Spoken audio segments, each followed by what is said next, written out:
ስላምሮ ጤናችን በሜንታል ሄልዝ አዲስ ቶክ እናውራ። ሜንታል ሄልዝ አዲስ ቶክ በሐሴት ጫኑ እየተዘጋጀ ከአራዳ ኤፍኤም 95.1 ጋር በትብብር የሚቀርብ በናፍቆትና በጉጉት የሚጠብቁት በአእምሮ ጤናና በስነ ልቦና ዙሪያ የሚያጠነጥን ሳምንታዊ ፕሮግራም ሜንታል ሄልዝ አዲስ ቶክ ዘወትር ሰኞ ከ11 ሰዓት እስከ 12 ሰዓት በአራዳ ኤፍኤም 95.1 ሜንታል ሄልዝ አዲስ ቶክ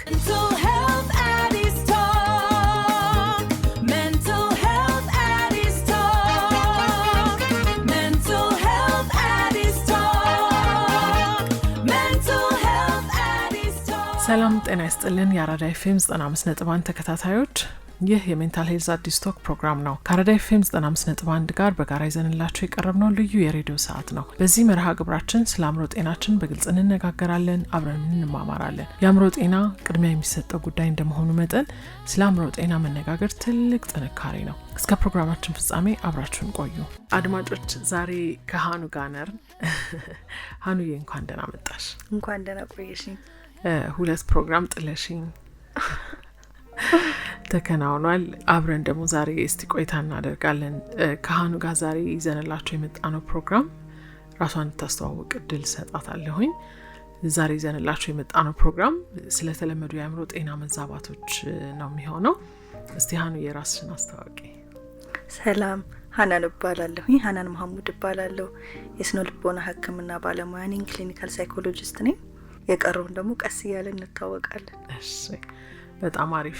የተለመዱ የአእምሮ ጤና መዛባቶች ስንል ሃኑዬ ምን ምን ናቸው ብለሽ ታያለሽ? እስቲ በስም ጥቀሻቸውና በሀገራችን ደግሞ ምን ያህል እንደሚከሰት ደግሞ አብረሽ አያይዘሽ ንገሪኝ። እሺ፣ ስለዚህ እነዚህ የተለመዱ የአእምሮ እክሎች ወይ ደግሞ ኮመን ሜንታል ዲስኦርደር የምንላቸው የድባቴ ህመሞች፣ ዲፕሬሽን የምንለው የአንዛይቲ ህመም ወይ ደግሞ የጭንቀት ማለት ነው። በነዛ ውስጥ ያሉ የተለያዩ ህመሞች አሉ። በጭንቀት ውስጥ ጀነራላይዝድ አንዛይቲ ዲስኦርደር የምንለው አለ፣ ኦብሰሲቭ ኮምፐልሲቭ ዲስኦርደር የምንለው አለ። የተለያዩ ህመሞች አሉ። በድባቴ ህመም ውስጥ ደግሞ ሜጀር ዲፕሬሲቭ ዲስኦርደር የምንለው አለ። ሌሎችም ህመሞች ይኖራሉ። ስለዚህ ግን ዛሬ በተለይ ደግሞ በሀገራችን በጣም ኮመን የሆኑትና የተለመዱት የምንላቸው የድባቴና የጭንቀት ህመሞች ናቸው። ስለዚህ እነሱ ላይ ትኩረት እናደርጋለን። በሀገራችን ምን ያክል አለ የሚለው ነገር ላይ የተለያዩ ጥናቶች የተለያየ ዳታ ነው ያየሁት። ስለዚህ አንዳንድ ጥናቶች ላይ ከ8 ሰው 1 ሰው እነዚህ ኮመን የምንላቸው ሜንታል ዲስኦርደሮች አላቸው። አንዳንድ ጥናቶች ላይ ደግሞ ከ5 ሰው 1 ሰው እነዚህ ህመሞች ይኖርበታል ማለት ነው። ስለዚህ በአንድም ሆነ በሌላ ዳይሬክትሊ እንኳን በቀጥታ እንኳን እኛን አፌክት ባያደርገን በዙሪያችን ላይ ባሉ እኛ በምንወዳቸው ለኛ ቅርብ በሆኑ ሰዎች አፌክትድ ሊሆኑ ይችላሉ። በዛ መልኩ ሊያጠቃን ይችላል ማለት ነው። ስለዚህ ርዕሰ ጉዳይ መነጋገር ለምን ግድ ሊለን ይገባል ትያለሽ? ስለዚህ ርዕሰ ጉዳይ መነጋገር በጣም አስፈላጊ ነው ብዬ አስባለሁ። ይሄ የሆነበት ምክንያት ምንድነው? ስለ አካላዊ ህመም ሰው አሁን ለምሳሌ አንድ ሰው የልብ ህመም ቢኖርበትና ሌላኛው ሰው ደግሞ የአእምሮ ጤና እክል ቢኖርበት የትኛውን ነው ለመናገር የሚቀለው? የልብ ህመም ነው አይደለ? አካላዊ ህመም በደንብ ስቲግማም በማህበረሰቡ የተለየ እይታ የለውም፣ ኖርማል ህመም ነው። ግን የአእምሮ ህመም ሲሆን አንደኛ በደንብ አንነጋገርበትም፣ ሁለተኛ ደግሞ በጣም ከምናስበው በላይ ሀገራችን ላይ ካሉ በጣም አሳሳቢ የህመም አይነቶች ውስጥ በዋነኝነት የሚጠቀሰው የአእምሮ ህመም ነው። ስለዚህ ጉዳይ መነጋገሩ በጣም ጠቃሚ ነው ብዬ አስባለሁ። ኦኬ። ስለዚህ የሚታይ ነገር ባለመሆኑ ምክንያት ልክ እንደ ስብራት፣ እንደ ውልቃት፣ እንደ አካላዊ እንደሆነ የሰውነት ጉዳት፣ የሰውነት ህመም የሚታይ ስላልሆነ ደግሞ ይሄ የተለየ ልዩ ትኩረት እንደውም ለዚህኛው መስጠት አለብን የሚለውን ነገር ነው እንዳልሽ የገባኝ ማለት ነው። ስለ ድባቴና ጭንቀት ዋና መገለጫዎች እስቲ አንዳንድ ነገሮች እናውራ። እሺ፣ ስለዚህ ድባቴና የጭንቀት መገለጫዎች ከድባቴ ስንጀምር አንደኛው ነገር ለ2 ሳምንት ወይም ከዛ በላይ የሚቆይ የመደበር የመከፋት ስሜቶች፣ ከዛ ባለፈ ደግሞ በፊት ላይ የሚያስደስቱ ነገሮች ላይ ፍላጎት ማጣት። ለምሳሌ በፊት ላይ እኔ መዝናናት፣ ከቤተሰቦቼ ጋር መገናኘት፣ ከጓደኞቼ ጋር መገናኘት ሊያስደስተኝ ይችላል። ልክ ግን የድባቴው ህመም ሲኖር እነዛ ነገሮች ላይ በሙሉ ፍላጎት የማጣት አይነት ነገር ይኖራል። ስለዚህ ሌላኛው ምልክቱ እሱ ነው። ሌላ ምንም ነገር ሳናደርግ የበዛ የሆነ የድካም ስሜት መሰማት፣ ስለዚህ ሰውነታችን ዛለ ማለት ነገር፣ በጣም ድክም የማለት ስሜት፣ ይሄ ስሜት ሊሰማን ይችላል። ከዛ ባለፈ እንቅልፋችን ላይ ነው። እንቅልፋችን ላይ ወይ የበዛ ልንተኛ እንችላለን ወይ ደግሞ እንቅልፍ በጭራሽ ላይ ወስደን ይችላል። ስለዚህ እንቅልፍ ፓተርናችን ላይ መዛባት ይኖራል ማለት ነው። ስለዚህ አንዳንድ ጊዜ ብዙ ጊዜ ድባቴ ላይ ሰው የሚያስበው እንቅልፍ መተኛት መቸገር ብቻ እንደሆነ ወይ ደግሞ በዚህ ብቻ እንደሆነ የእንቅልፉ ማኒፌስት የሚያደርገው፣ ግን በሁለቱም መልኩ ነው። ከዛ ውጪ አፕታይት ላይ ወይ ደግሞ የምግብ ፍላጎት ላይ የምግብ ፍላጎት ከመጠን በላይ መጨመር ወይ ደግሞ የምግብ ፍላጎት ማጣት፣ ስለዚህ በፊት ከምንመገበው የተለየ ፍላጎት ማጣት ወይ ደግሞ በጣም መመገብ፣ ይሄ ሊሆን ይችላል። ከዛ ውጪ ትኩረት ማድረግ መቸገር ሊሆን ይችላል። ነገሮች ላይ ትኩረት ማድረግ መቸገር፣ እንዲሁ ከሰዎች ጋር ትኩረት ማድረግ ስንል ግዴታ ትልቅ የሆነ ነገር ላይ ትኩረት ማድረግ ሳይሆን ቀን ተቀን ውሏችን ላይ ከአንድ ሰው ጋር በምንነጋገርበት ሰዓት ላይ ከዛ ሰው ጋር መሆን መቸገር ወይ ደግሞ ለዛ ሰው እንኳን መመለስ የሚቸግረን ሁኔታ ይኖራልና ትኩረት ማድረግ መቸገሩ ከሱ አንጻር ነው። ሌላውን ያረባ ምን ያልጠቅምም የሚሉ ራስን እንደ ጥፋተኛ አድርጎ መቁጠር፣ ለተለያዩ ነገሮች እነዚህ ምልክቶች ይኖራሉ። አንዳንድ ጊዜ ደግሞ በጣም ከፍ ካለና ከባሰ መኖሬ ምን ያደርጋል፣ ምን አለ በሞትኩ ፈጣሪ በወሰደኝ የሚሉ አይነት አስተሳሰቦች ሊኖሩ ይችላሉ ማለት ነው። ሀኑዬ በጣም ጥሩ አድርገሽ ነው የገለጽሽው። በባለፈው ፕሮግራማችንም ያቀረብነው ቀንጨብ አድርገን ከወርሃዊ ፕሮግራማችን ላይ የተወሰደ ስለ ድባቴ የነበረን ዝግጅትና ከዛ ላይ የተወሰነ አስገብተናል። ምልክቶቹን ለይተን ሁሌ አናቃቸውም። አሁን ግን ደግመን ደግሞ ስንሰማው በደንብ እንድንይዘው ያደርጋል። እሺ አሁን ደግሞ የጭንቀትን ጀነራላይዝድ አንዛይቲ ዲስኦርደር የምንለውን የጭንቀትን ዋና ዋና መገለጫዎች ደግሞ ምንድን ናቸው የሚለውን የጭንቀት ደግሞ ያው ቃሉ እንደሚገልጸው አንደኛው ምልክቱ ስለ ነገሮች አብዝቶ መጨነቅ። ስለዚህ የምንጨነቅባቸው ነገሮች በዚህ ከኛ ጋር ዳይሬክት ሌላ ይገናኙ ይችላሉ።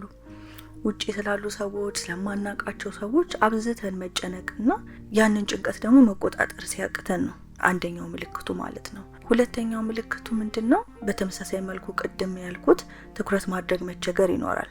የምንጨነቅበት ብዙ ስለሆነ አንድ ነገር ላይ ሆነም ጭንቅላታችን ብዙ ነገሮች ላይ ነው የሚሆነው። ስለዚህ አንድ ነገር ላይ አተኩረን መቆየት አንችልም። ስለዚህ ትኩረት ማድረግ መቸገር ይኖረናል ማለት ነው። ከድባቴ ጋር ሌላ የሚያመሳስለው ነገር የድካም ስሜት ሊኖረን ይችላል። የበዛ የድካም ስሜት፣ ከዛ ውጪ ደግሞ የእንቅልፍ እጦት ሊኖረን ይችላል። ስለዚህ በተመሳሳይ መልኩ በጣም ስለምንጨናነቅ እንቅልፍ ማጣት ሊኖረን ይችላል ወይ ደግሞ እንቅልፍ ላንተኛ እንችላለን ማለት ነው። ሌላኛው ምልክቱ ይሄ ነው። ሌላው ጭንቀት ላይ የሰውነታችን ላይ ምልክቶች ይኖራሉ።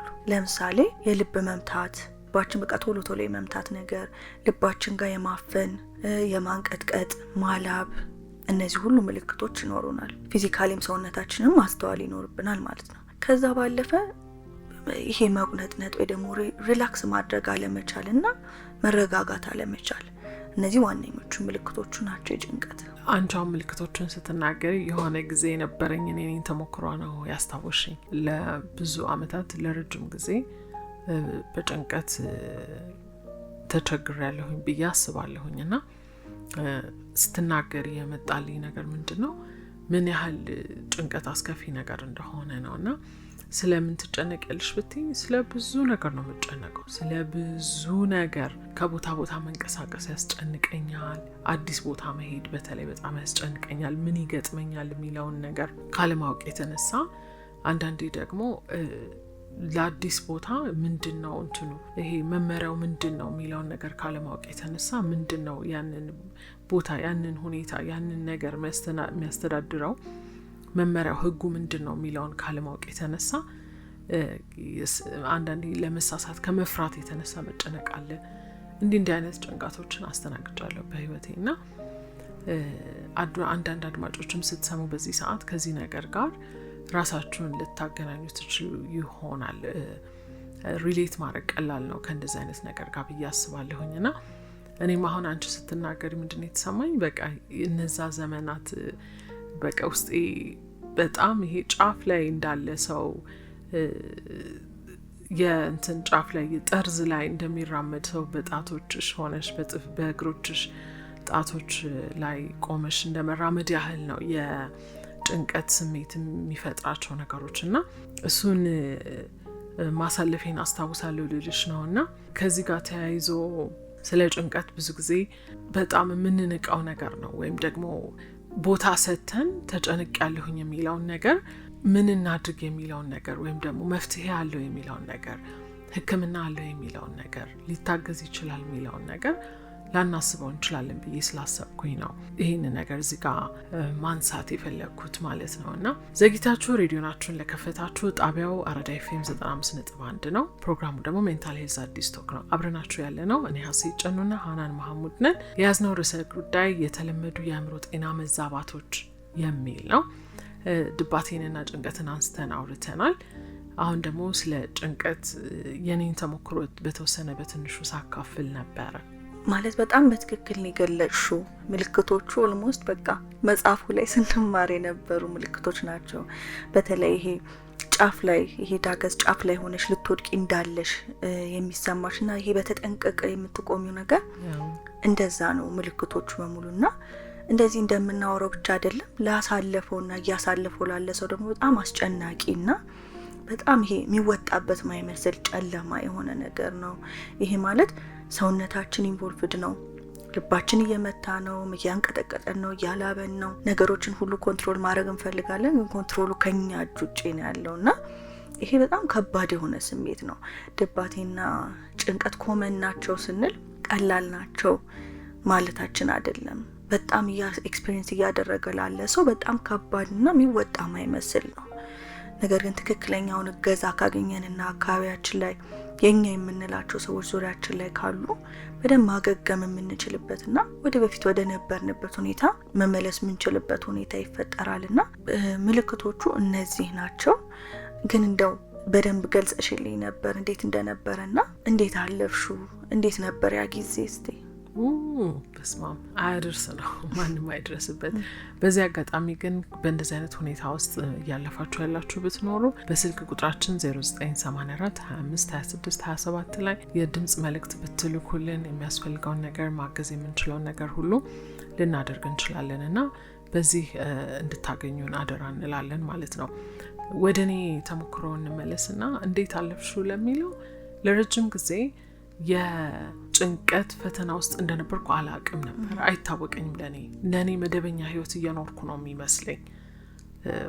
ሁሉም ሰው እንደኔ ነው የሚመስለኝ። እንደገና ደግሞ ኖርማል ህይወት እየኖርኩ ነበር የሚመስለኝ እና አንዴ ግን በቃ እስከ ጥግ ድረስ ተጨነኩኝ እና ብዙ ሰዎችን እንትን አደረኩኝ። በቃ አስቡኝ በቃ በጣም ተጨንቅ ያለሁኝ፣ እርዱኝ፣ አግዙኝ ማለት ጀመርኩኝ የሆነ ደረጃ ጋር ስደርስ። ከዛ የተነሳ ብዙ እገዛዎች፣ ብዙ አቴንሽን ማግኘት ጀመርኩኝ እና ያንን አቴንሽን አግኝቼ ብዙ ሰዎች ደግፈውኝ በቃ የሚያበረታቱኝም ሰዎች አበረታቱኝ፣ ጸልዩልኝ እንደዛ አይነት ነገሮች ናቸው የተከሰቱት እና ከዛ የሆነ ጊዜ ድንገት ባልጠበቅኩት መንገድ እየቀነሰ ሄዶ በቃ የሆነ ሰዓት ላይ ምንም ኦልሞስት እንዳለመኖር አይነት ነገር ነው የተፈጠረው ነገርና ልክ መጥፋቱን ሳይ ነው ልዩነቱ የገባኝ። ለካ አብሮ የኖርኩት ነገር በጣም ፈታኝ ነገር ነው። ሰውነቴ በጣም በተለይ ማታ ጉዳዮችን ካውኜ ቤቴ ስገባ ቤት ለማረፍ ሲሄድ ከፍተኛ የሆነ ድካም ነው የሚሰማኝ። ይሄ በጣም ብዙ ከፍተኛ የሆነ የጉልበት ስራ የሰራ አይነት ሰው ስሜት ነው የሚሰማኝ። ቀኑን ሙሉ በቃ እንደ አንድ ስልክ እኮ ሙሉ ቀን ቫይብሬት ሲያደርግ እንደመዋል ማለት ነው። በቃ አንድ ሰው በጭንቀት ውስጥ ማሳለፍ ወይም በአንዛይቲ ውስጥ ማሳለፍ ማለት እና ስለዚህ ቶሎ ነው አሁን ሙሉ ቀን ቫይብሬት ቢያደርግ ስልክሽ ቶሎ ነው አይደለ ባትሪው የሚያልቀው። ቶሎ ሪቻርጅ አድርጊኝ፣ ቶሎ ባትሪ እንድትሞዩ ሊፈልግ ይችላል ማለት ነው። ልክ እንደዛ ነው የሚሆነው የሰውም ሰውነት። አካላዊ ለውጦችም አሉ። ልብሽ በጣም ይመታል። እንደገና ብዙ አይነት ነገሮች ናቸው ያሉት። ማላብ አለ፣ በጣም የላብ እንትን አለ እና እንደዚህ አይነት ነገሮችን ታስተናግጃለሽ። አካላዊ የሆኑ ለውጦችም አሉት። ውስጥሽም ደግሞ ኢሞሽናሊ ወይም ደግሞ ስሜትሽ የተረጋጋ እና የረገበ ነገር ኮንስታንት የሆነ ወይም ቋሚ የሆነ አንድ ወጥ የሆነ ነገር ላይ ለመሆን በጣም ያስቸግራል ማለት ነው። በጣም እንትን ከማለቱ የተነሳ ማለት ነው እና በጣም አስቸጋሪ ነው። ያገዙኝ ነገሮች ለሌሎች ሰዎች ይረዳሉ አይረዱም አላቅም፣ ግን በሰዎች ታግዣለሁኝ። እኔም ራሴ እንትን ብያለሁኝ። ወዲያው የባለሙያ እርዳታ አግኝቻለሁ ማለት አይደለም። የባለሙያ እርዳታ አላገኘሁም። ምክንያቱም ለምንድን ነው? ስላላወቅኩ ነው። በዚህ ሁኔታ ውስጥ እያለፍኩ እንደሆንኩ ስላላወቅኩ ነው።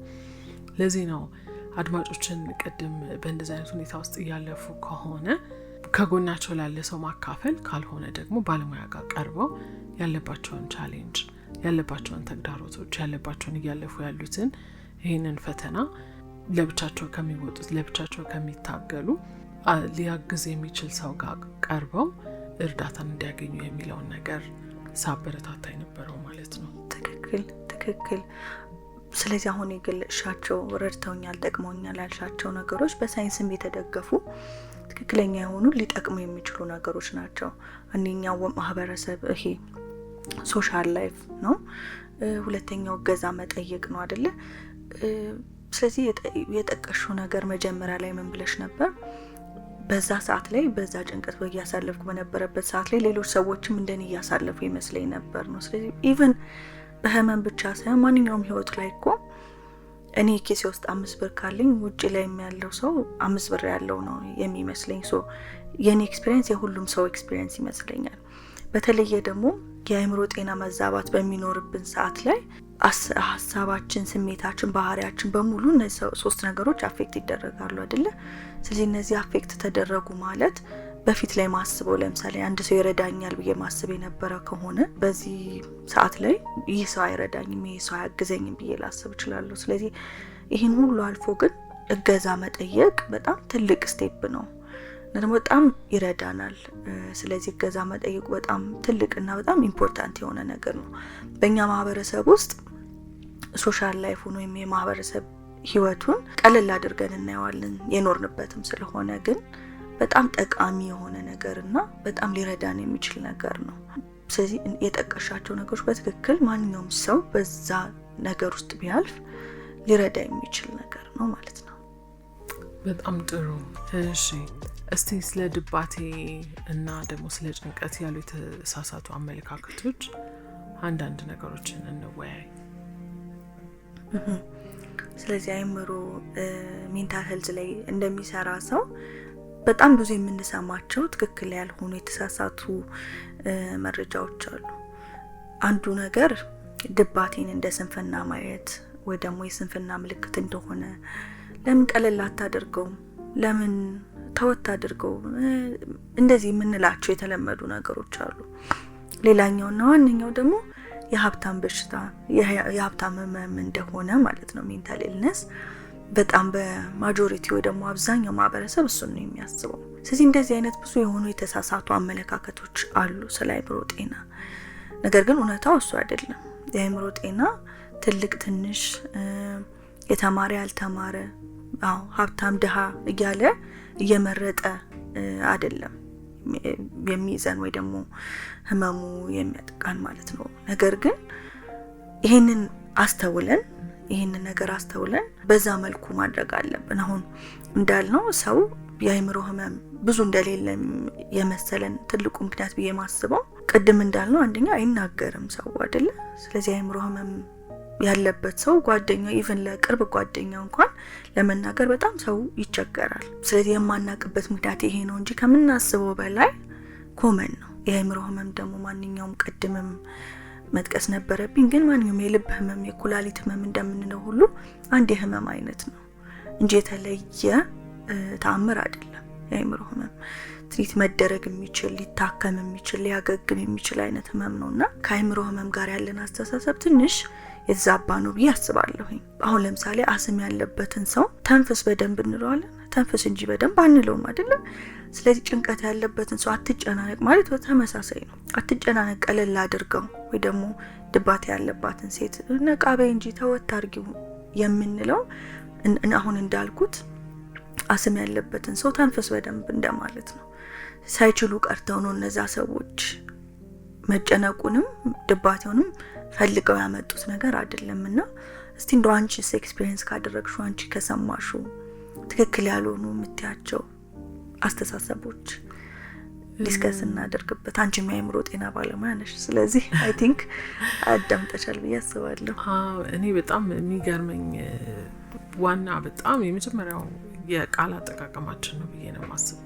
ሁሉንም የአእምሮ ህመም ጭንቀት ነው የምንለው እና ወይ ጭንቀት ያመኛል፣ ጭንቀት ያማታል፣ ጭንቀት ያማዋል ነው የምንለው። ግን ይሄ ራሱ አንዱ በጣም ትልቅ የምንሰራው ስህተት ነው ብዬ አስባለሁኝና ጭንቀት ሲባል አንዛይቲን ነው የሚወክለው እንጂ ጭንቀት ስኪዞፍሬኒያን አይወክልም፣ ባይፖላርን አይወክልም። ያሉትን የአእምሮ ህመሞች በሙሉ ድባቴን ራሱ ጭንቀት ብሎ የመግለጽ ሁኔታ አለ። በቃ እሱ ይጨናነቃል፣ ትጨናነቃለች ምናምን የምንለው ነገር አለና ስንጀምር ከቃላት አጠቃቀማችን ምንጀምር ጥሩ ነው ብዬ አስባለሁኝ። እንደምታውቂው ከ300 በላይ የአእምሮ ህመሞች ናቸው ያሉት። እነዚህን ሁሉ በአንድ ቃል መጥቀስ እንደው ፍትሃዊ ነው ብለሽ ትያለሽ?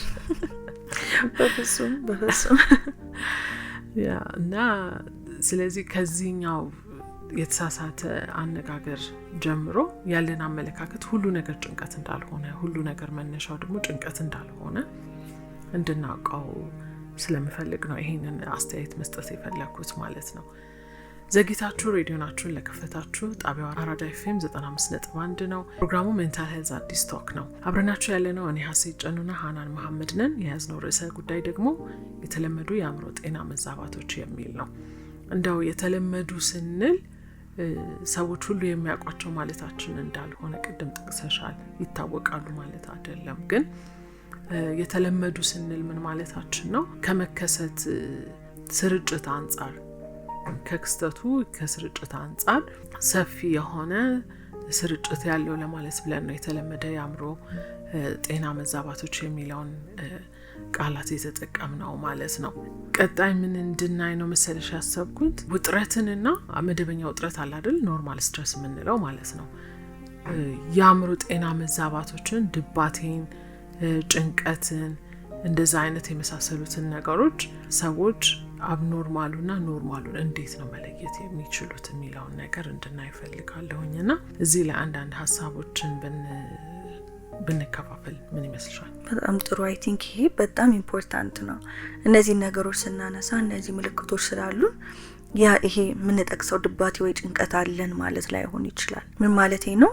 እንደ ሰው ሁላችንም ጭንቀት ኤክስፒሪየንስ አድርገናል ብዬ አስባለሁ። ውጥረት ኤክስፒሪየንስ አድርገናል።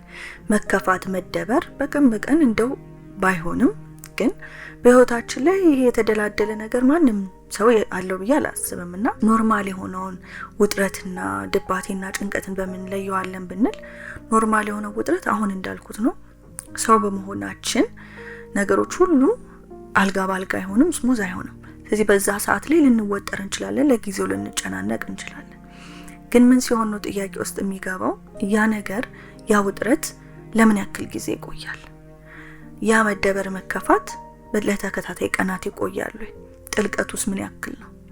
ስለዚህ ኖርማል አሁን ተጨንቄ ወይ ውጥረት ኤክስፒሪየንስ አድርጌ ወዲያውኑ የሆነ ነገር ሳደርግ ወይ የሚያስደስተኝ ነገር ሳደርግ ሊጠፋ ይችላል፣ ወይ በማግስቱ ላይኖር ይችላል።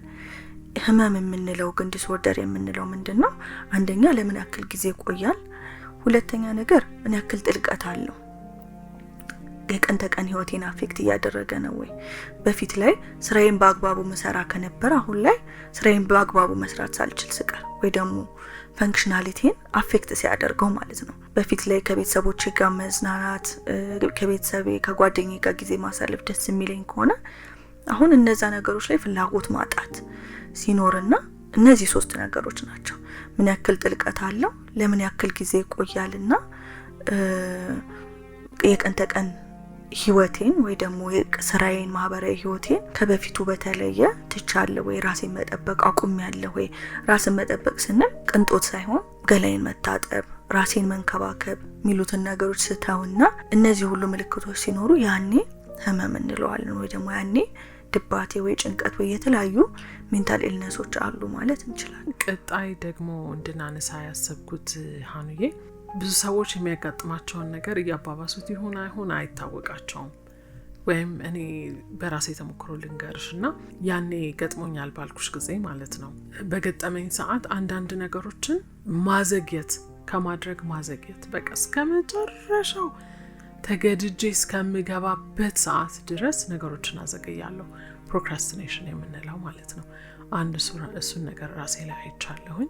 ሁለተኛ ደግሞ ነገሮችን አለማድረግ፣ እነዛ የሚያስጨንቁኝን ነገሮች መሸሽ ከመጋፈጥ ይልቅ ያንን ነገር ከማድረግ ይልቅ አንድ ጓደኛ ያለችኝ አረሳውም ሁሌ ለብዙ ሰው እናገራለሁ ይሄን መልእክት። ልክ ምፈራ ነገር ከመሰለኝ አለች በተለይ ሰው ፊት ወጥቶ መናገር በጣም ፈራ ነበራለች እና ይሄን ነገር የሚያቀርብ ተብሎ ሲጠየቅ ምፈራውን ነገር እጄን አውጣና እኔ አደርገዋለሁ እላለሁ እና በዛ ነው ራሴን ያለማመድኩት አለች። ከፍርሃት ከጭንቀት ስለ ጉዳዩ ከመጨነቅና ከመፍራት በዛ አማካኝነት ነው የወጣሁት ብላ ስትናገር ሰምቻለሁኝ። እና ለዚህ ስም ተሰጥቶት የለ ኤክስፖዠር ቴራፒ ነው የሚባለው። እና እንደዚህ አይነት ነገሮችን ለማድረግ ራሳችንን ስናቅብ ነው የሚታየው ማለት ነው። እና ግን እስቲ አንቺ ደግሞ ዘርዘር ያሉ ነገሮችን ብትነግሪኝ፣ እኔ የተወሰኑትን የጠቀስኩት እነዚህ ነገሮች ሲደረጉ ነገሩን እየተባባሰ ሊሄድ እንደሚችል ለአድማጮች አንዳንድ ነገሮችን ብንገልጽላቸው። በጣም ጥሩ ፖይንት ነው ይሄኛው። ስለዚህ አሁን ካልሹ ለምሳሌ ከጭንቀት ብንጀምር ስንጨናነቅ ምንድነው የምናደርገው? ያንን የፈራነውን ነገር አቮይድ ነው የምናደርገው አይደለ? እንሸሸዋለን ወይ ደግሞ አናደርገው። ስለዚህ ያንን በምናደርግ ሰዓት ወይ ደግሞ ያንን በምንሸሽ ሰዓት ቴምፖራሪ ጊዜያዊ ሪሊፍ ይሰጠናል ወይ ደግሞ ጊዜያዊ እፎይታ ይሰጠናል። እሳይ ተገላገልኩ አላረኩትም የሚል ነገር ማለት ነው። ግን ኦን ዘ ሎንግ ረን ይሄ ነገር በቆየ ሰዓት ላይ ምንድነው የሚሆነው? ለራሳችን ምን እየነገርነው ነው? እኔ አልችልም፣ ኬፐብል አይደለሁም የሚለውን ነገር ነው ለራሳችን እየነገርን ያለ ነው። ስለዚህ ይሄን በምናደርግ ሰዓት ምንድነው ጭራሽ አንዛይቲ ወይ ደግሞ ጭንቀቱ እየተባባሰና እየባሰ ነው የሚሄደው። ስለዚህ እቺ መጀመሪያ አቮይድ የምናደርጋት ነገር ዞራ መልሳ የባሰ ጭንቀት ሆኖ ነው የሚመጣው። ስለዚህ እኛም በቴራፒ ለጭንቀት ወይም ለአንዛይቲ ዋነኛው የቴራፒ መንገዳችን ኤክስፖዠር ቴራፒ የምንለው ነው። በተለይ ይሄ ለአቮይዳንሱ ማለት ነው። ስለዚህ ራሳችንን ለዛ ለፈራነው ነገር ቀስ ብለን ኤክስፖዝ ባደረግነው ወይ ደግሞ ባጋለጥን ሰዓት ምንድነው የሚፈጠረው ማለት ነው? እኔ እችላለሁ የሚል ነገር ለራሳችን እንነግረዋለን። ስለዚህ ትንሿን ነገር ሁልጊዜ አንዛይቲ ላይ ጭንቀት ላይ ቲዮሪ አለ። ቲዮሪው ምንድነው? ይሄ የፈራነው ነገር ይሆናል ብለን የፈራነው ነገር ኢን ሪያሊቲ ከፈራነው ነገር ጋር አይገናኝም። ምን ልልሽ ፈልጌ ነው? ኦቨር የሆነ እንትን እንሰጠዋለን ጭንቅላታችን። ፎልስ ኤቪደንስ አፒሪንግ ሪል አይደለ? ፊር ራሱ ሲተነተን ኤግዛክትሊ። ስለዚህ ምን እናደርገዋለን? ኦሬዲ የፈራነውን ነገር ላይ እንቆልለዋለን። ሪዛልቱ ይሆናል ብለን የምናስበውን ነገር ማለት ነው። ለዛ ነው አቮይድ የምናደርገው። ኢን ሪያሊቲ ግን የፈራነው ነገር የዛን ያክል እንደማያስፈራ ነው ኤክስፖዠር ቴራፒው ፕሩፍ የሚያደርግ። ሪያሊቲውም እሱ ነው። ማይንዳችን ምን ያደርጋል? ፋብሪኬት ነው የሚያደርገው፣ ፕሪዲክት ነው የሚያደርገው ገና ያልተፈጠረን ነገር ማለት ነው። ጭንቀት ላይ እኮ አንዛይቲ ላይ እሱ ነው። ፕሬዘንት የሆነ ነገር አይደለም የሚያስጨንቀን፣ ገና የሚፈጠር ነገር ነው የሚያስጨንቀን። which means ፕሪዲክት ነው እያደረግን ያለ ነው። ፕሪዲክት ስናደርግ አጋነን ነው በጣም ፕሪዲክት የምናደርገው። ይህ ደግሞ ነገሩን ከማድረግ ይይዘናል ወይ ደግሞ ራሳችንን ለዛ ነገር ከማጋፈጥ ይይዘናል። ስለዚህ ግን ቀስ ብለን የፈራነውን ነገር ካጋለጥን ራሳችንን ወይ ደግሞ ኤክስፖዝ ካደረግን ምንድነው የሚሆነው? እችላለሁ ደግሞ የፈራሁት ነገር ያን ያክል አያስፈራም ሚለውን ነገር ፕሩቭ ያደርግልናል ማለት ነው። ስለዚህ ስንጨናነቅ ነገሩን መተው ሳይክሉን ወይ ደግሞ ጭንቀታችን እያባባሰው ነው የሚሄደው።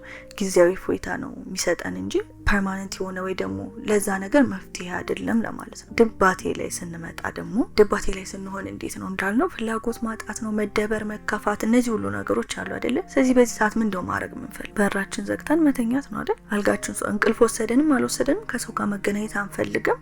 በራችን ዘግተን መተኛት ወይ የሆነ ነገር ስልካችን ላይ እንትን ማለት ነው ምን ፈልገው። ነገር ግን ድባቴ ላይ ድካም አለ ብለናል አይደለ? ይሄ ፋቲግ ስሜት ሲደክመን መተኛት ነው አይደለ? የመጀመሪያው ስቴፕ። ስለዚህ እንገባለን፣ እንተኛለን። ስንተኛ ካስተዋልሽ እንግዲህ በተወሰነ መልኩ ዲፕሬሽን ሁላችንም በትንሹም ሆነ ሲቪሪቲው ይለያይ እንጂ ኤክስፒሪየንስ አድርገን እናውቃለን ብዬ አስባለሁኝ። እና ተኝተን ስንነሳ ምንድነው የሚሰማን? የባሰ ድካም ነው እንጂ ረፍት አይደለም። ስለዚህ ተኛንም አልተኛንም እንቅልፍ ወሰደንም አልወሰደንም ከዛ አልጋ ስንነሳ ግን መጀመሪያ ከነበርንበት ሁኔታ የባሰ ድካም ስሜት ነው የሚሰማ። ስለዚህ ይሄ ምን ያደርገዋል ማለት ነው?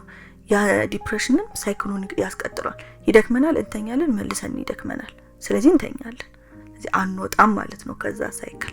ስለዚህ ትልቁ ዲፕሬሽን ውስጥ ደግሞ ሳናቀው የሚያስቀረን ወይ ደግሞ እንድንቆይ የሚያደርገን ነገር ይሄ ነው።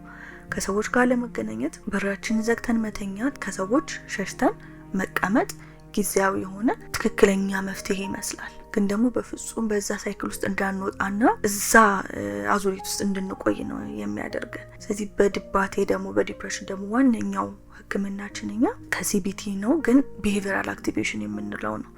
ቢሄቪራል አክቲቬሽን ማለት ምንድነው? ሰዎች ከዛ ሳይክል ከመተኛት ወይ ደግሞ አንድ ቦታ ከመዘጋት ወጥተው ፊዚካሊ አክቲቭ የሚሆኑበት የሚያስደስታቸውን ነገር የሚያደርጉበት የሚጀምሩበት ሳይክል ነው። ያ ነው ዋነኛ ከዲፕሬሽን ብዙ ጊዜ የሚያስወጣቸው የመጀመሪያው ኢንተርቬንሽናችን እሱ ነው። ስለዚህ ልክ ያ ድካም ስሜት ሲሰማን፣ የመደበር የመከፋት ስሜት ሲሰማን ቤት መቀመጥ ሳይሆን ቀስ ብለን የሚያስደስቱን የነበሩ ነገሮች ላይ ፍላጎት አተናል። ኦፍ ኮርስ ግን ምን ነበሩ እነዛ ነገሮች ብሎ እነዛን ነገሮች በከባዱ ሳይሆን ቀለል ባለ መልኩ ለማድረግ መሞከር። የምወዳቸው ጓደኞች ካሉኝ እንደምንም መጀመሪያ ከባድ ነው የሚሆነው። ቤተሰብ ከሆነ ቤተሰብ ወጥቶ ለማግኘት መሞከር። የሆነ ነገር ሳደርገው የሚያስደስተኝ ከነበረ ለምሳሌ በፊት ላይ ወጥቼ ከቤት በራሴ የሆነ ነገር ሳደርግ የሚያስደስተኝ ከሆነ ቤት ውስጥም ሊሆን ይችላል። ቤት ውስጥ ቤቴን ማጽዳት በፊት ላይ የሚያስደስተኝ ከሆነና አሁን በድባቴው ምክንያት በዛ ነገር ፍላጎት ካጣሁኝ ተነስቼ እንደምንም ቤቴን ማጽዳት። ስለዚህ ቤቴን ሳጸዳ ምን ይሰማኛል? አኮምፕሊሽመንት ይሰማኛል፣ ማስተር ይሰማኛል። ያን ነገር አደረኩ የሚል ስሜት ማለት ነው። የስኬት ስሜት ይሰማኛል። የስኬት ስሜት ከድባቴው ትንሽ የማውጣት ቴንደንሲ ይኖረዋል ጊዜው። ያንን ኮንሲስተንትሊ ባደረግን ቁጥር ያ ነገር በጣም ያግዘናል። ለምሳሌ ጧት ተነስቼ አልጋዬን ማንጠፍ ሊሆን ይችላል። ይሄ በጣም ሲምፕል ቀላል የሆነ አክት ሊመስል ይችላል ኖርማሊ ፈንክሽን እያደረገ ላለ ሰው ማለት ነው። ሪያሊቲው ግን እሱ አይደለም። ድባቴ ላይ ላለ ሰው ከአልጋ መነሳት ትልቅ እንደ ቀን ስራ የሚሆንበት ጊዜ ነው የሚፈጠረው። ስለዚህ ግን እኛ ድባቴ ላይ እንደሆነን ወይ ቀድም የጠቀስናቸው ስሜት ውስጥ ካለን እኛ ብቻ እንዳልሆነ እዛ ስሜት ውስጥ ያለ ነውና ከጎናችን ያሉ ሰዎች ሊረዱን እንደሚችሉ፣ ትንሽ ደግሞ ኤፈርት እንደሚፈልግ፣ በጣም ከባሰ ምንም ጥያቄ የለውም ፕሮፌሽናል ጋር መሄዱ ምንም አንደኛ ሶሉሽን ነው። አንደኛ ምን መክረው ነገር ነው። በራሳችን ግን ማድረግ ከምንችላቸው ነገሮች ውስጥ ዋነኛው መነሳት ነው። ትልቁ ስቴፕ መነሳት ነው። ተነስተን አንዲት ነገር ባደረግን ቁጥር አኮምፕሊሽመንት የስኬት ስሜት ይሰማናል። ስለዚህ ያንን በቀጠልም ቁጥር ከድባቴው የመውጣት እድላችን ከፍተኛ ይሆናል ማለት ነው። ከዚህ ጋር ያይዘሽ ሀኑዬ አሁን ብዙ ጊዜ ሰዎች ማገገም ይቻላል አይቻልም የሚለው ላይ እርዳታ እንዲፈልጉና እንዳይፈልጉ የሚያደርጋቸው ነገር በቃ አንድ ነገሩ ከተከሰተ በኋላ ከዚህ ነገር ውስጥ መውጣት አልችልም የሚል ተስፋ መቁረጥ ሊሰማቸው ይችላልና በዛ ውስጥ ሊቀሩ ይችላሉ። ስለዚህ ይሄ ነገር እንዳይከሰት ሰዎች ያሉበትን ሁኔታ እስከ መጨረሻው በቃ ይሄ መጨረሻዬ ነው የኔ የመጨረሻ የህይወት ተሞክሮ የሚሆነው ይሄ ነው ብለው ደምድመው እርዳታ ከመፈለግ ወደ ኋላ እንዳይሉ ሊሻሻል የሚችል ሊስተካከል የሚችል ሊታከም የሚችል ነው ወይ ማገገም ይቻላል ወይ ለሚለው ምን ትያለሽ? እዚህ ላይ መጀመሪያ ስሜታቸውን አክኖሌጅ ማድረግ እፈልጋለሁ። እኔም በእነሱ ቦታ በሆን ማንኛውም ሰው በዛ ቦታ ላይ ቢሆን ሊሰማው የሚችል ስሜት ነው። ስለዚህ ዲፕሬሽን ወይ ድባቴ እንደ ጨለማ ነው አይደል? ጨለማ ክፍል ውስጥ እንደተቀመጥሽና ምንም ጭላንጭል ብርሃን እንደሌለ ክፍል ነው። ስለዚህ እዛ ጭላንጭል ብርሃን እንኳን የሌለበት ክፍል ውስጥ ከዚህ የተለየ ስሜት የሚሰማሽ አይመስለኝም። ዋነኛው ምልክቱም ተስፋ መቁረጥ አይደለም፣ ለነገሮች ተስፋ አለመኖር፣ ይሄ ነገር ያልፋል ብሎ ያለማሰብ ነው። ስለዚህ የሚሰማቸው ስሜት ላሉበት ቦታ ትክክል ነው። ማንኛውም ሰው ቢሆን የሚሰማው ስሜት እንደሆነ አክኖሌጅ ማድረግ እፈልጋለሁ። ከዛ ባለፈ ግን ማገገም ይቻላል። አዎ ይቻላል። በደንብ ማገገም ይቻላል። እንዳልኩት ቦታው ላይ ላለ ሰው አይመስልም። ተስፋ መቁረጥ ዋነኛውና ትልቁ ምልክት ስለሆነ ነገር ግን ትክክለኛውን እገዛ እስካደረግን ድረስ ትክክለኛ ሰዎች እስከተከበብን ድረስና ትክክለኛውን ሶሻል ሰፖርት እስካገኘን ድረስ ከዛ ነገር ማገገም በጣም በጣም ፖሲብል ነው። ምንም ጥያቄ የለውም። ከዛ ባለፈ እንደውም ከማገገም ሁሉ አልፈን መጀመሪያ ከነበርንበት ሁኔታ ሁሉ የተሻለ ሁኔታ ላይ ልንሆን እንችላለን። አብዛኛው ጊዜ እንደውም ሪያሊቲው እሱ ነው።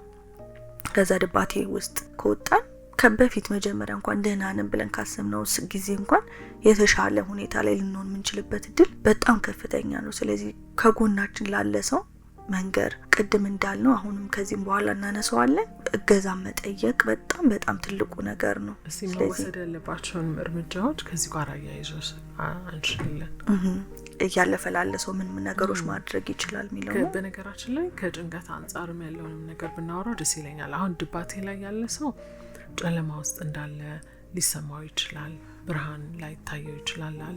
የጭንቀት ትግል ውስጥ ላለ ሰው ደግሞ ወይም አንዛይቲ ለሚያስቸግረው ሰው ኖርማል ከመምሰሉ የተነሳ እሱ ደግሞ ሰው በአንዛይቲ ውስጥ እያለፈ ወይም በጭንቀት ውስጥ እያለፈ ህመምነቱን ሳያውቀው ለብዙ ጊዜ ሰፈር ሊያደርግ ይችላል። ከዛ ደግሞ አንዛይቲ እኮ የሌሎች የአእምሮ ህመም መንደርደሪያ ነው አይደለ?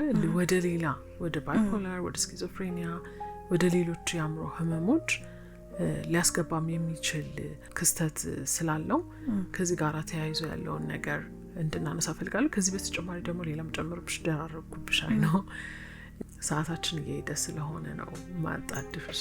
አንዛይቲና ዲፕሬሽን ወይም ድባቴና ጭንቀት አብረው ሲከሰቱ ያለውን ሁኔታ ደግሞ ብናነሳው ደስ ይለኛል። አብረው ሁለቱም የሚመጡበት ጊዜ አለ አንድ ሰው ላይ ማለት ነው። ሁለቱም አንዴ ሰው ላይ የሚከሰትበት ሁኔታ አለና እነዚህ ነገሮች እስቲ ዘርዘር አድርገሽ ንገሪኝ። ከተረሳሽ ጥያቄዎችን አስታውስሻለሽ። መጀመሪያ ጠየኩሽ ልንወስደው የሚገባው እርምጃ ምንድነው ነው። ከዛ ቀጥዬ ጠየኩሽ ስለ አንዛይቲ ደግሞ ማገገም ይቻላል ወይ፣ ስለ አንዛይቲ ህክምና አለው ወይ የሚለውን ነገር እና ምን መደረግ አለበት፣ የመጀመሪያው ስቴፕ በዚህ ሁኔታ ውስጥ ለሚያልፍ ሰው የመጀመሪያ መደረግ ያለበት ነገር ምንድነው የሚለው ነው። ከዛ ደግሞ ሁለቱ አብረው ሲመጡ ያለውን ነገር ነው። ሶስት ነገር ብለሽ ያዢ። እሺ ስለዚህ ከአንዛይቲ መታከም ይችላል ወይ ለሚለው በደንብ ይችላል። ስለዚህ ምንድነው ቅድም ላይ ያልጠቀስኩት ነገር እነዚህ ህመሞች የመድኃኒትም ህክምና አላቸው። የመድኃኒትም ህክምና አላቸው ስንል በንግግር ህክምና ወይ ደግሞ በራሳችን እነዚህ ነገሮች ከአቅማችን በላይ ከሆኑ ሌሎች የመድኃኒት ህክምና አማራጮች አሉ በጣም ኢፌክቲቭ የሆኑ ማለት ነው። ስለዚህ እነሱንም እንደ አማራጭ መውሰድ እንችላለን። ግን ደግሞ የጭንቀት ህመም በህክምናም በቴራፒም ማገገም ይችላል ወይ? አዎ በደንብ ይችላል። ብዙ ሰዎች እንደውም ከዛ በኋላ በደንብ ፈንክሽናል ሆነው በደንብ አገግመው ደህና የሆኑበት ሁኔታ በደንብ አለ። ከዛ ውጪ ቅድም ለድባቴ በጠቀስነው መልኩ ደግሞ ለጭንቀት ምን ሊሆን ይችላል እንዳልሹ ቅድም የቀን ተቀን ውሏችን ስለሆነ ኖርማል ይሆንብናል። ኖርማል ይሆንና ግን ባይ ዘ ዌይ ካርዲዮቫስኩላር ኢሹ ይሄ ልብ ህመም ሁሉ ያመጣል በቆየ ሰዓት ላይ ማለት ነው፣ ትሪት ሳይደረግ በቆየ ሰዓት። ስለዚህ ኖርማል ይሆንብንና ህይወታችን በሙሉ በጭንቀት የተሞላ ይሆንና ሁሉም ሰው እንደኛ የሚጨነቅ ይመስለናል። ስለዚህ ጭንቀት ኖርማል እንደሆነ እናደርገውና ግን እኛ ሳናውቀው በጣም ህይወታችንን በተለያየ መልኩ አፌክት ያደርግብናል። ግን ነገሩን ተረድተን ህክምና ካገኘንና ትክክለኛ የሆኑ ሜጀሮችን ከወሰድን በደንብ ማገገም ይቻላል የሚለውን ነገር ማስመር ያስፈልጋል ብዬ አስባለሁኝ። ሌላው መውሰድ ያሉብን እርምጃዎች የሚለውን ስንነጋገር አንደኛው ዋነኛው ነገር ነገሩን መረዳት ነው። ምንድነው እየተፈጠረ ያለው የሚለውን አሁን ምልክቶቹን ተነጋገርን አይደለ? ስለዚህ ነገሩን ከተረዳን አንደኛው ነገር ሰልፍ ኬር ነው። መጀመሪያ ግን ነገሩን ለመከላከል የሚለው ላይ ብናወራ ደስ ይለኛል። ከተፈጠረ በኋላ ሳይሆን ከመፈጠሩ በፊት ምን ነገሮችን ማድረግ እንችላለን። ስለዚህ አንደኛው ነገር ሰልፍ ኬር ነው፣ ራስን መጠበቅ ማለት ነው። እንዲህ ስንል ቅንጦት ይመስላል አይደለ? ሰልፍ ኬር ስንል ግን ቅንጦት አይደለም። ሰልፍ ኬር አንደኛው ራስን መንከባከብ ቅንጦት አይደለም አይደለ? ምክንያቱም አሁን ላይ ካላደረግነው በኋላ ላይ ትልቅ የሆነ ዋጋ ሊያስከፍለን ይችላል። ስለዚህ ያን ነገር ቀድሞ ማድረጉ በጣም ጥሩ ነው። ስለዚህ አሁን አንድ ሰው ፊዚካል ኤክሰርሳይዝ የሚያደርገው የአካላዊ ጤናውን ለመጠበቅ ምን ያደርጋል? የአካል ብቃት እንቅስቃሴ ያደርጋል። ሰው ግን ሜንታሊ እንዴት ነው ራሱን እንደዚህ በተመሳሳይ መልኩ መጠበቅ የሚችለው? ብዙ ሰው ያደርጋል ብዬ አላስብም። እኔ የአእምሮ ጤናውን ለመጠበቅ ፕሪቨንት ያደርጋል። አሁን ብዙ ሰዎች ኤክሰርሳይዝ ያደርጋሉ የአካላዊ ህመም እንዳይዛቸው ወይ ደግሞ ደህና እንዲሆኑ ፊዚካሊ። ግን ሜንታሊስ ደህና እንድንሆን ምን ነገሮችን እያደረግን ነው፣ ምን ሜጀሮች እየወሰድን ነው የሚለው ነገር በጣም ኢምፖርታንት ይመስለኛል። አንደኛው ራሱ ፊዚካል ኤክሰርሳይዝ ነው። ፊዚካል ኤክሰርሳይዝ ስንል ማራቶን እንሩጥ ማለት አይደለም። ግን በቀን አትሊስት 20 ደቂቃ 30 ደቂቃ ወክ ማድረግ በጣም ለአእምሮ ጤናችን ኢምፖርታንት የሆነ ነገር ነው። ስለዚህ ፊዚካል ኤክሰርሳይዝ ማድረግ ወይ ደግሞ የአካል ብቃት እንቅስቃሴን ማድረግ በጣም ጠቃሚ ነው። በሁለተኛ ደረጃ ከምንወዳቸው ሰዎች ጋር የኛ ከምንላቸው ሰዎች ጋር ጊዜ ማሳለፍ፣ ይሄን ቅድም እንዳልኩት በጣም እናቀለዋለን፣ ግን በጣም ደግሞ ጠቃሚ የሆነ ነገር ነው። እኛ ሀገር ላይ ያለን ካልቸር በጣም ጥሩ ነው። ተሰብስበን ቡና እንጠጣለን፣ ተሰብስበን ከጓደኞቻችን ጋር ከቤተሰብ ጋር ጊዜ እናሳልፋለን። ይሄ ከምናስበው በላይ ባይ ዘ ዌይ የአእምሮ ጤና ሜንታል ኢልነስን እየተከላከለልን ነው በተወሰነ መልኩና ሶሻል ላይፍ በጣም አስፈላጊ ነገር ነው። ሌላው ኮፒንግ ሜካኒዝሞቻችን ናቸው። ስለዚህ ቅድም ላይ ሁላችንም እንደ ሰው እንጨናነቃለን ብለናል አይደለ? ስለዚህ ግን እነዛ ውጥረቶች በሚኖሩ ሰዓት ላይስ ምን እያደረኩ ነው? በምንድነው ከዛ ውጥረት የምወጣው? አንዳንድ ጊዜ እኮ እነዛ ትናንሽ ውጥረቶች ናቸው ተጠራቅመውም ትልቅ የሆነ ጭንቀት ወይም ድባቴም የሚያመጡት አይደለ? ስለዚህ ከስር ምን እያደረኩ ነው የሚለው ነገር በጣም አስፈላጊ ነው። ምን አይነት ሰልፍ ኬር ሩቲን አለኝ? ራሴን በመልኩ እየተንከባከብኩ ነው? መወዳቸውን ነገሮች እያደረኩ ነው ወይ? ምንወዳቸው ነገሮች ነሰሰሪሊ ገንዘብ የሚያስወጡ ላይሆኑ ይችላሉ። ባለ ነገር በትንሽ ነገር የሚያዝናኑን የተለያዩ ነገሮች ሊኖሩ ይችላሉ። ስለዚህ እነዛን ነገሮች ማድረግ በራሱ በጣም ጠቃሚ ነው። አንድ ጥያቄሽን ረሳውብሽ። አብሮ ሲከሰቱ የሚለውን ነው። ኦኬ። ስለዚህ አብረው የመከሰት እድላቸው በጣም ሰፊ ነው፣ በጣም ሰፊ ነው። እንደውም ሆስፒታል በምሰራበት ሰዓት ላይ አብዛኞቹ ይሄ ድባቴ ህመሞች የሜጀር ዲፕሬሲቭ ዲስኦርደር የምንለው ከጭንቀት ህመም ጋር ተዳብሎ ወይ ደግሞ አብሮ የሚከሰትበት ሁኔታ በጣም ሰፊ ነው። አብሮ በሚሆን ሰዓት ምንድነው የሚሆነው ማለት ነው? ሁለቱ ያልናቸው ምልክቶች አንድ ላይ የሚመጡበት ሁኔታ ይኖራል። ስለዚህ ይሄ ሲሆን ደግሞ ምን ያክል አስጨናቂ ሊሆን እንደሚችል አስብ። የድባቴው ብቻውን አለ፣ የጭንቀት ደግሞ ምልክቶች በራሳቸው አሉ። ሁለቱን አንድ ላይ ማስተናገዱ በጣም ከባድ ነው የሚሆነው። ግን ደግሞ አብረው የመከሰት እድላቸው ደግሞ በጣም ሰፊ ነው። ስለዚህ አብረው በሚከሰቱ ሰዓት ምን እናደርጋለን? ቅድም የጠቀስናቸው ነገሮች ናቸው፣ መድገም እንዳይሆንብኝ። ስለዚህ እነዛን ነገሮች በመናደርግ ሰዓትና ትክክለኛውን እገዛ በመናገኝ ሰዓት ላይ በደንብ እናገግማለን፣ ደህና እንሆናለን ማለት ነው። በጣም ጥሩ ሀኑዬ፣ ስለነበረን ቆይታ በጣም እናመሰግናለን። ከልብ እናመሰግናለን። ውድ ሰዓታችሁን እየሰዋችሁ ነው አድማጮች ያደመጣችሁን። እኛም ደግሞ ከሀኑ ጋር ውድ ሰዓታችንን አሳልፈናል ማለት ነው። ስለነበረን ቆይታ ከልብ እናመሰግናለን አድማጮች። ከቀሪ ከአራዳ ኤፍኤም 95.1 ፕሮግራሞች ጋር ቆይታ እንድታደርጉ ጋብዛለሁኝ። መልካም ሳምንት ይሆንላችሁ።